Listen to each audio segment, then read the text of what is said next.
Mr. Wu Hongqi was a Supreme Court judge. He participated in the prosecution of former Taiwan Governor Ando Rikichi. After the promulgation of the Constitution on January 1st, 1947, he was invited to the radio station to interpret the Constitution for the public. His body was found under the Nangang Bridge. After the February 28 incident, his diary revealed the truth about what really happened and what the people experienced during the February 28 incident. March 2nd, 1947, Sunday, rainy.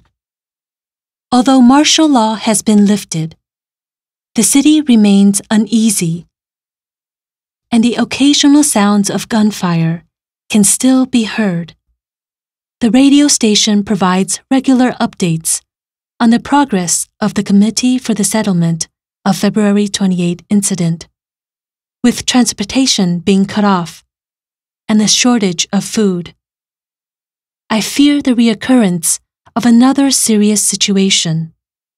If this situation is not resolved soon, I'm worried it will become out of control. Now you will experience a tour from the beginning to the end of the February 28 incident. The first part is that the Settlement Committee came forward to stabilize the situation. After the outbreak of the incident, there were occurrences of bloodshed and confrontations everywhere, and many areas were in a state of anarchy. During this time, elected Taiwanese representatives, trusted by the people and local leaders, joined together to form the Committee for the Settlement of February 28 incident, and came forward to help negotiate conflicts between the government and the people, as well as to propose a plan for political reform. The primary objective was to solve the food shortage crisis and to stop the military and regular police from opening fire at the people.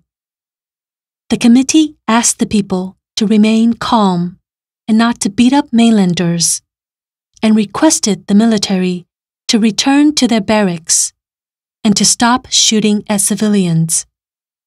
It wasn't until around March 4th that social order was eventually restored everywhere. The second part is the role of young students. During the February 28 incident, young students played an extremely important role. At the request of the Settlement Committee, young students helped to maintain public order after the county and city governments, as well as the police, were all gone. They weren't afraid of sacrifice and participated in armed confrontations.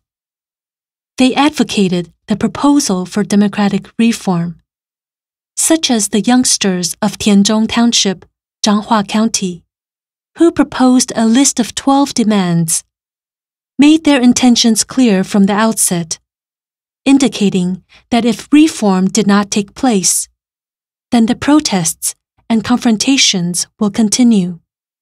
They asserted that Taiwan was not a colony and demanded the implementation of the Constitution. Please walk toward the left.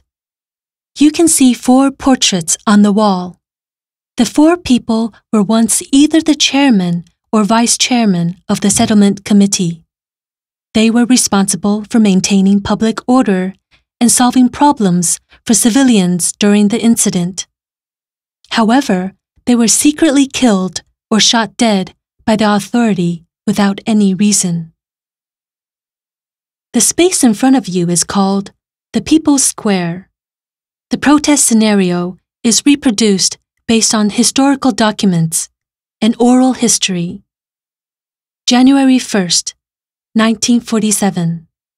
Taiwanese people once saw a light of hope for reform when the Constitution of the Republic of China was approved. Many people who were involved in the autonomy movement during the Japanese colonial period started to give speeches everywhere, hoping the constitution could be adopted in Taiwan immediately. They had hoped to change the corrupt government structure. However, Chen Yi suppressed the direct election of mayors with a 3-year domestic autonomy plan. The journey of pursuing democracy was severely frustrated. At the beginning of the February 28 incident, a lot of brave people stood up against injustice. Troops were blocked by the crowds. Employees at Taiwan Railways went on strike so that the troops could not successfully arrive in Taipei to suppress the rebellion. Some protesters went to officials' residences and uncovered boxes of embezzled money. Even though piles of cash were close at hand, no one kept the stolen money to themselves. Protesters burned the money on the streets, showing their collective will to clear the government of corrupt officials. The death toll rose as the military continued with its suppression in various parts of the country. In Jiayi, some people were even killed at home by mortar strikes. Thus, the settlement committee asked the Chen Yi government to cease fire and initiated a negotiation with the government. The people rose up one after another. Settlement committees, students, and youth groups around the country requested reform. They demanded the direct election of city and county mayors, hiring more native Taiwanese in the government sector, and transforming the Governor Office of Taiwan Province into the Taiwan Provincial Government.